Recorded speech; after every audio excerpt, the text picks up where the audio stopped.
Hello साथीहरु, म चाहिँ रातिको टाइममा जगिङ गर्दैछु। हल्का पसिना त निकाल्न पर्यो शरीरलाई। बस्दा बस्दा रुममा खाँदा खाँदा मोटाएर एकदम शरीर नै भारी भएको जस्तो फिल भएको हुँदा म चाहिँ राति चाहिँ 1 घण्टा जति चाहिँ यसो हिँड्ने गर्छु। यसमा अब राम्रो त्यति क्लियर त आएको छैन। अहिले मौसम पनि अलिकति चिसो चिसो नै छ।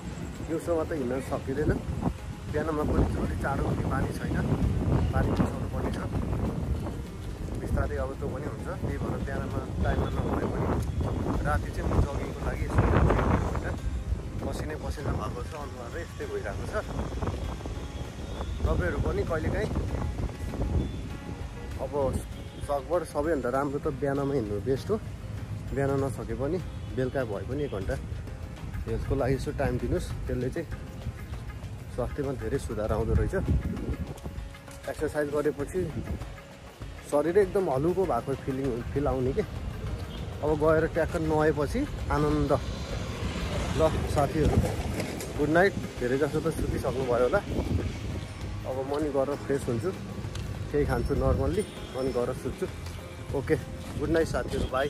फेरि भेटौँला है।